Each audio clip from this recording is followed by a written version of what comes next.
జీవితం ఎట్లా, the working style of God. So దేవుడు పనిచేసే విధానం మనం తెలుసుకుంటే ఆయనతో ఏం చెప్పి ఏం చేసి పని చేయించుకోవాలో మనకు అర్థమైపోతుంది. ఇంక నువ్వు ఏ మనుషుల దగ్గరికి వెళ్ళి నా కోసం పని చేయి, నాకు ఇది అది అని అడగాల్సిన పని ఉండదు. ఆమేన్. సో దేవుడు మనకి పనిచేసే విధానం తెలుసుకోవడంలో చాలా ప్రాముఖ్యమైన మాట ఈరోజు దేవుడు మనతో మాట్లాడబోతున్నాడు. ఆమేన్. అపొస్తలుల కార్యాలు 3వ అధ్యాయం 1వ వచనం. Acts chapter 3:1. పగలు 3 గంటలకు ప్రార్థనా కాలమున పేతురును యోహానును దేవాలయమునకు ఎక్కి వెళ్ళుచు ఉండగా పుట్టినది మొదలుకొని కుంటివాడైన ఒక మనుష్యుడు మోసుకొని పోవలచుండెను. వాడు దేవాలయములోనికి వెళ్ళు వారిని భిక్షమడుగుటకు కొందరు ప్రతి దినము వారిని శృంగారమను దేవాలయము ద్వారమునొద్ద ఉంచుచూ వచ్చిరి. చాలా చాలా చాలా చాలా ఈ శృంగారం అనే దేవాలయం దగ్గర పరిశుద్ధ గ్రంథంలో చాలా దేవాలయాలు ఉన్నాయి. అందులో ఈ శృంగారం అనబడే దేవాలయం చాలా అద్భుతమైన దేవాలయం.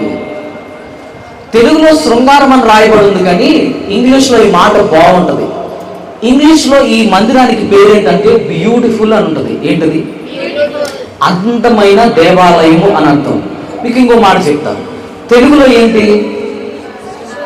ఇంగ్లీష్లో ఇది గ్రీకు భాషలో ద రైట్ టైం అని ఉంటుంది. ద రైట్ టైం అంటే అనుకూల సమయం, అనుకూల సమయం అని ఈ మందిరానికి పేరు. తెలుగులో ఏంటిది? ఇంగ్లీష్లో, గ్రీకులో. సో ఈ మందిరంలో ఇంత ప్రాముఖ్యత ఉంది పరిశుద్ధ గ్రంథంలో. అక్కడికి వెళ్ళేవాడికి కరెక్ట్ టైంలో దేవుడు కార్యాలు చేస్తాడంట. ఆమేన్. అక్కడికి వెళ్ళేవాడి జీవితాలు బ్యూటిఫుల్ గా అందముగా మారుస్తాడంట. ఆమేన్. అందుకని చాలా మంది వారు వచ్చి వెళుతూ ఉండేవాళ్ళు ఆ మందిరానికి. చాలా ప్రాచుర్యం పొందిన మందిరం అది. సో ఈ మందిరానికి ఒక వ్యక్తి పుట్టినది మొదలుకొని కుంటివాడై ఉండి ప్రతిరోజు మందిరానికి వస్తున్నాడు. జాగ్రత్తగా వినండి. ప్రతిరోజు ఎక్కడికి వస్తున్నాడు? మందిరానికి వస్తున్నాడు. పుట్టినది మొదలుకొని వస్తున్నాడు. సో పెద్దవాడు అయిపోయాడు, ముసలివాడు కూడా అయిపోతా ఉన్నాడు. అప్పట్లో ముసలితనం అంటే ఎప్పుడు వచ్చేది? ఇప్పుడు మనకి ఎప్పుడు వస్తుంది? 40 దాటితే ఇస్తాం చేయం. 40 దాటితే అయిపోయింది. అప్పట్లో 200 సంవత్సరాలు వచ్చినా ముసలితనం వచ్చేది కాదు. అర్థమైంది? సో వీడు పెద్దవాడు అయిపోయాడు. నాకు తెలిసి ఒక 40-50 సంవత్సరాలు వచ్చేసి ఉంటాయి. ఒక మాట చెప్తాను చూడు. దేవుని మందిరానికి వస్తూ ప్రతి దినం వస్తూ ఉంటే నీ జీవితం ఏమవ్వాలి? ఆశీర్వదించబడాలి కదా. నీ జీవితం మేలుకరంగా మార్చబడాలి కదా. వీడు పుట్టిన దగ్గర నుంచి దేవుని మందిరానికి వస్తున్నాడు కదా. మరి ఇతని జీవితం మార్చబడట్లేదేంటి? వస్తున్నాడు ప్రతిరోజు. పాస్టర్ గారైనా టయానికి రాడు, ఇవి మాత్రం వస్తాడు. వచ్చి ఎందుకు? పాస్టర్ గారి దగ్గర కూడా అడగాలి కదా. అయ్యా మీ మందిరాన్ని అంటి పెట్టుకున్న రూపాయి అని అడగాలి కదా. ఎందుకు వస్తున్నాడు అక్కడికి? బిచ్చు ఎత్తుకోవడానికి వస్తున్నాడు అంట అక్కడికి. సో ఇన్ని సంవత్సరాల్లో దేవుని మందిరానికి వస్తున్నాడు. కానీ అతని జీవితంలో ఆశీర్వాదకరంగా లేదు. అతని జీవితం మేలు కలగట్లేదు అతనికి. ఇప్పుడు నేను ఒక మాట చెప్తా.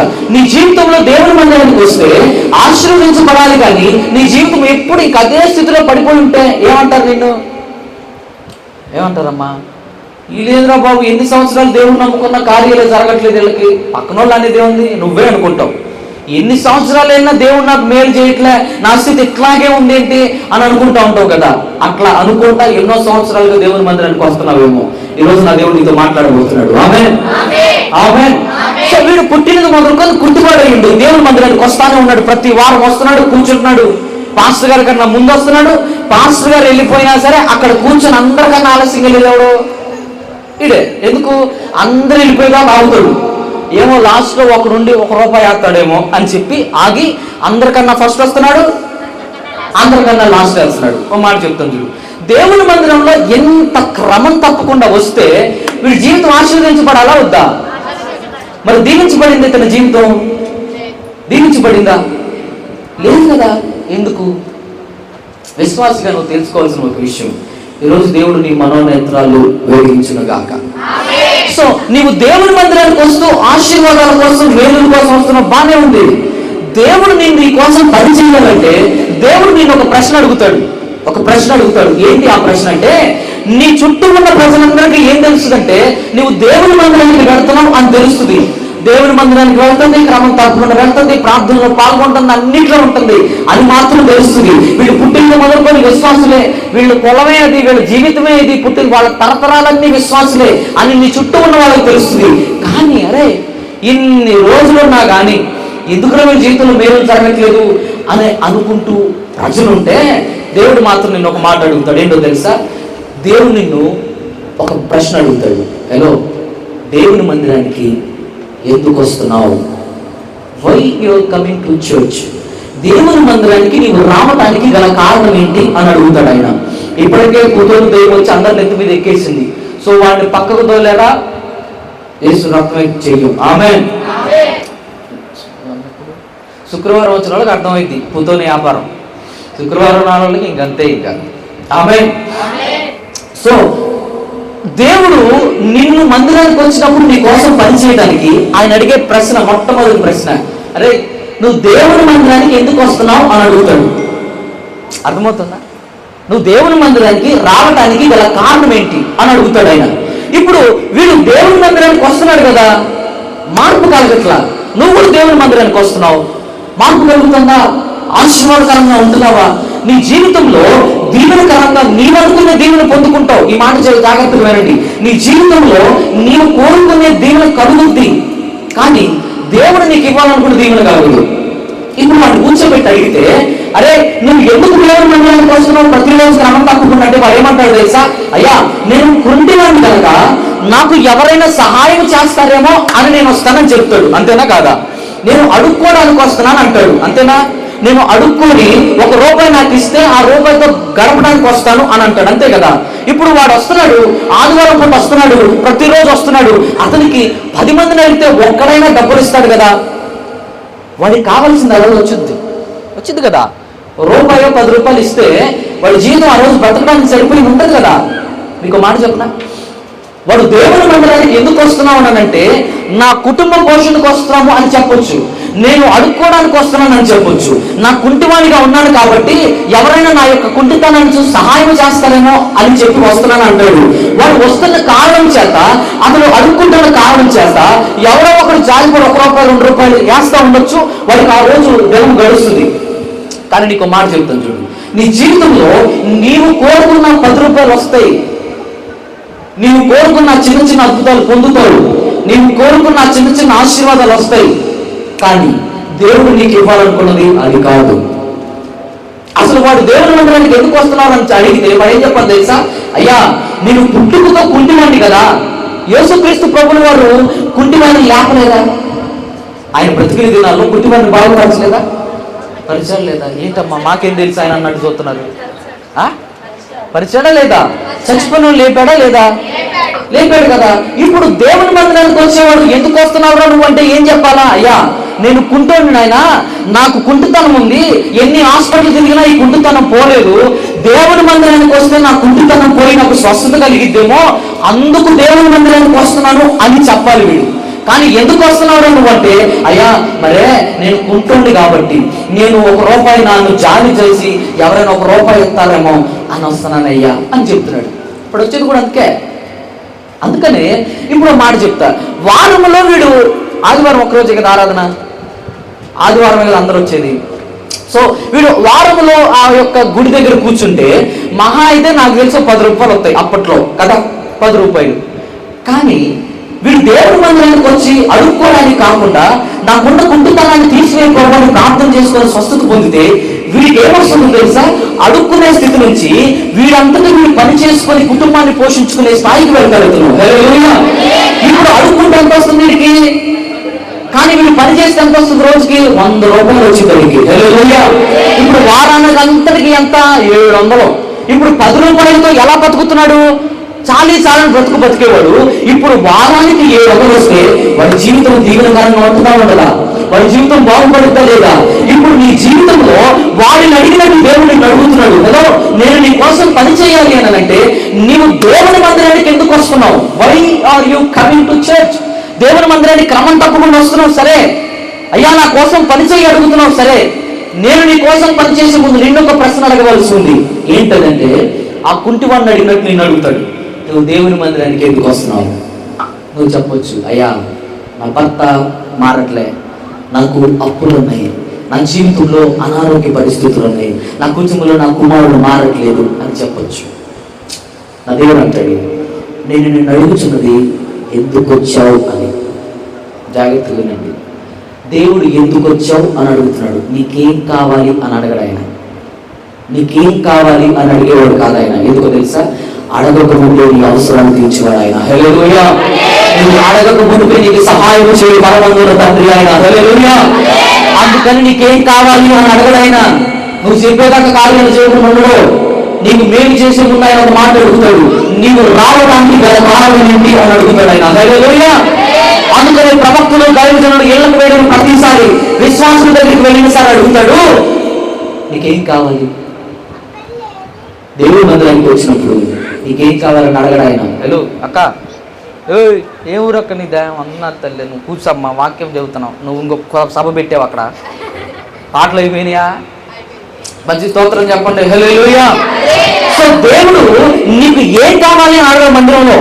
నీ కోసం పని చేయడానికి ఎందుకు వచ్చావు నాకు చెప్పంటాడు. నువ్వు అంటావు ఇన్ని సంవత్సరాలుగా, అయ్యా నా భర్త మారట్లే, నా కుటుంబం మారట్లే, నా స్థితిగతులు మారట్లే, ఏం మారట్లేదు ప్రభా అని అంటావు.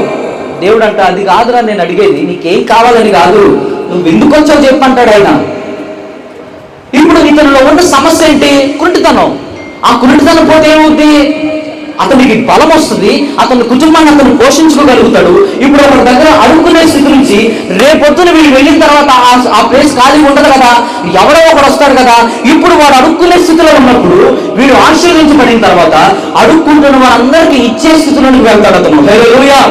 నీ దేవుడు నీ పట్ల కలిగిన ప్రణాళిక ఏంటంటే నీవు అడుక్కునే వాడిగా ఉండాలనుకోడు ఆయన, నీవు అనేక మందికి అప్పించేటట్లు ఉండాలనుకుంటాడు ఆయన. హల్లెలూయా. నీవు అప్పించేటట్లు మారాలి అంటే నీవు దేవుని చేత పని చేయించుకోవడం నీకు తెలియాలి. ఆమేన్. సో దేవుని చేత పని చేయించుకోవడానికి ఫస్ట్ అడిగే ప్రశ్న, హలో బై, హలో దేవుని మందిరానికి ఎందుకు వచ్చావు అని అడిగితే, అయ్యా నా భర్త మారట్లే, నా జీవితం ఇట్టుంది నాయన. నీకు మాట చెప్తాను, నన్ను స్త్రీలకి బాగా పిలుస్తారు, కుటుంబాలకి కౌన్సిలింగ్ కూడా పిలుస్తూ ఉంటారు చాలా ప్రాంతాల్లో. హైదరాబాద్ ఆ ప్రాంతాల్లో సాఫ్ట్వేర్ ఉద్యోగులు పెళ్లి చేసుకున్న సంవత్సరానికి 2 సంవత్సరాలకి ప్రేమ ఉండదు, డబ్బులు సంపాదిస్తారు కాబట్టి ఎవరి జీవితాలు వాళ్ళే. నీతో నేను సమానం, నువ్వు 1,00,000 సంపాదిస్తున్నావా, నేను కూడా 1,00,000 సంపాదిస్తున్నా, నీకు నాకు ఏం తక్కువ అని అంటారు. సో అలాంటి వాళ్ళకి చెప్పడానికి నన్ను పిలుస్తూ ఉంటారు. నీకు మాట చెప్తావు, ట్రిక్ చెప్తా, గుర్తుపెట్టుకో. ప్రతిరోజు వాక్యాలు ఎట్లాంటి సీక్రెట్లు చెప్తా, అవి తెలుసుకోండి, మీ కుటుంబాలు సంతోషంగా ఉంటాయి. ఆమేన్. నీకు మాట చెప్పిన, భార్యని భర్త ప్రేమించాలి అని అంటే, కుటుంబం ఆశీర్వాదకరంగా ఉండాలి అని అంటే, భార్యగా నువ్వు తెలుసుకోవాల్సిన ఒక ట్రిక్ గుర్తుపెట్టుకో. ఏంటంటే, నీ భర్త రమ్మంటే రా, రావద్దంటే రామాక. మందిరానికి కాదు, ఇంట్లో పిలిస్తే వెళ్ళు, పిలవకపోతే అల్లమాక. పిలిస్తే రాకపోతే ఏమొద్దు చెప్పనా? పరిశుద్ధ గ్రంథంలో ఒక రాజు ఉన్నాడు, అందమైన రాణి ఉంది అతనికి. ఎవరున్నారు? చాలా అందమైన రాణి. ఒకరోజు సభ జరుగుతూ ఉంది. అక్కడ సభ జరుగుతూ ఉంటే ఆ రాజు ఆ స్త్రీకి ఇన్ఫర్మేషన్ పంపించాడు, రాణి గారు మిమ్మల్ని రాజుగారు రమ్మంటున్నారు, వేరే వేరే రాజులు వచ్చారంట, నీవు అందముగా ఉన్నావు కాబట్టి మా రాణి ఎంత అందమైందో అందరికి చూపిస్తాను నేను. రాజులు అంతకు ముందు వారికి ఉన్న గొప్పలు చూపించుకోవడానికి వారి రాణుల్ని వీళ్ళందరినీ ఉపయోగించుకొని చూపించుకునేవాళ్ళు. అట్లాగా పిలిచాడు రాణిని, రాణి నువ్వు రా, అందరూ వచ్చారు, రాజుగారు పిలుస్తున్నారు అని అన్నాడు. ఆ రాణి ఎల్లలా పోలేదామా, వాళ్ళ దగ్గర నేను వచ్చేది ఏంటే అని పిలిచింది ఎవరు? విలేజ్ చూపించాల్సింది ఎవరికి కదా, వెళ్ళాలి కదా. వెళ్ళకపోతే ఏమైంది? ఎస్తేరమ్మ వచ్చింది. అందుకే ఆమె రాలేదని భర్త ఎక్కడికి వెళ్ళాడు? ఇంకొక రాణి దగ్గరికి వెళ్ళాడు. ఆ స్థానంలోకి ఎవరు వచ్చారు? నీ భర్త పిలిస్తే నీ భర్త చెప్తే నువ్వు నోరు మూసుకొని సరేనయ్యా అనాలా. ఆమేన్. అది ఒక విశ్వాసి లక్షణం. ఆమేన్. పరిశుద్ధ గ్రంథం బోధించేది అది. ఆమేన్. సంపూర్ణంగా విధేయత కలిగిన స్త్రీ అంట కుటుంబాన్ని ఆశీర్వాదకరంగా నిలబెట్టుకుంటుందంట. ఆమేన్. ఇంట్లో అన్నం బాగుంటే భర్త బయటికి వెళ్ళి తిండు. ఇంట్లో అన్నం బాగుంటే భర్త బయటికి వెళ్ళడు. ఇంట్లో భర్త పిలిచినప్పుడు వస్తే భర్త ఇంకో దగ్గరికి పోడు. రెస్టారెంట్కి వెళ్ళి రే బిర్యానీ పెట్టు, ఇంట్లో ఆ మాసిపోయిన అన్న తెల్లకపోతున్నా అండు. అట్ట అయిపోయిన తర్వాత అయ్యా బావోడు మా ఇంటికి రావట్లేదు నాయన పాస్టర్ గారు, వీడు దుర్మార్గుడు అయిపోయాడండి, వీడు నా మాట వినట్లా, వీడు నా దగ్గరికి రావట్లేదండి, మా ఇంటికి రావట్లా, పిల్లల్ని పట్టించుకోవట్లా. ఎందుకు వస్తాడు? నువ్వు రాలేగా. ఏమ్మా నువ్వు రాలే కదా. ఎస్తేరమ్మ వచ్చింది అందుకే కదా. ఎస్తేరమ్మ అందుకే వచ్చింది, అందుకు కదా వచ్చింది. ఆ రాణిని పిలిస్తే భర్త మాట వెళ్ళలేదని ఏం చేసింది? ఇంకొక రాణిని పిలుచుకున్నాడు. సో స్త్రీ కుటుంబాన్ని దీవెనకరంగా మార్చుకోవాలి అని అంటే పాటించాల్సిన ఒక ప్రాముఖ్యమైన మాట. పాస్టర్ గారు మీరు మాట్లాడి పట్టకరాండి అంటారు. నేనేమన్నా భార్యనా వాడు నా మాట వినడానికి? ఏమ్మా నేను వెళ్ళి పిలిస్తే ఎందుకు వస్తాడు? భార్య నువ్వు వెళ్ళి ప్రేమతో పిలుచుకుని వస్తే వస్తాడు, అంతే కాదా? అవునా కాదా? సో విధేయత కలిగిన స్థితిలో మనం ఉంటే ఎట్లా ఉంటాయి కుటుంబాలు? ఆశీర్వాదకరంగా ఉంటాయి. ఆమేన్.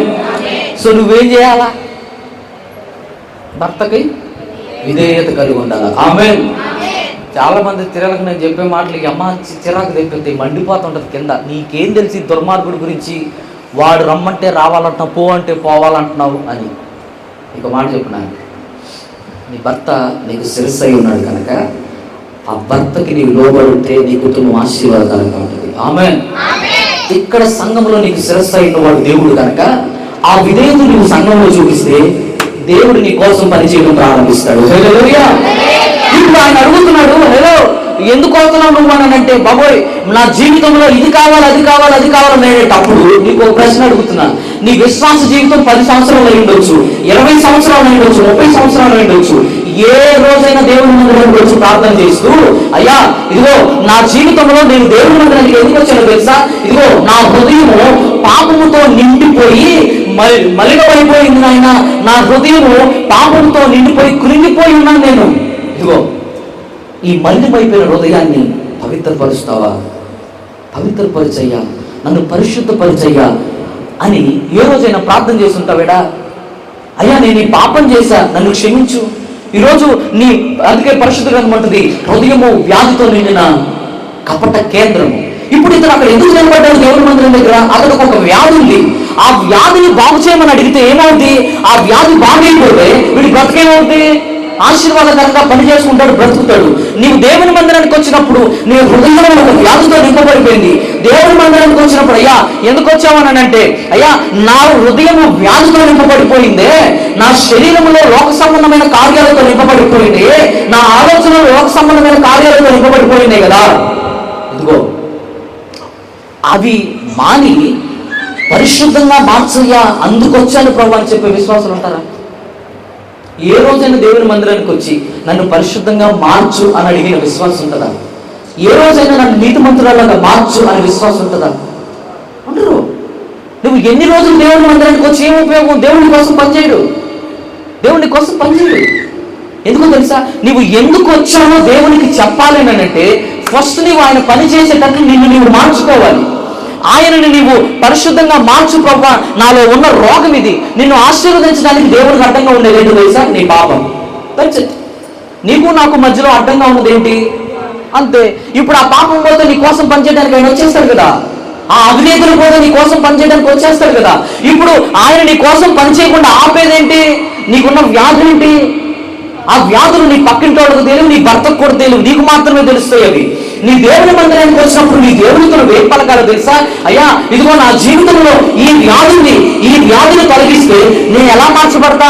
పరిశుద్ధురాల్లా మార్చబడతా. ఎలా మార్చబడతా? నీతిమంతురాల్లాగా మార్చబడతా. నీతిమంతుడిగా మార్చబడిన రోజున నీ కోసం దేవుడు పనిచేయడం ప్రారంభిస్తాడు. హల్లెలూయా.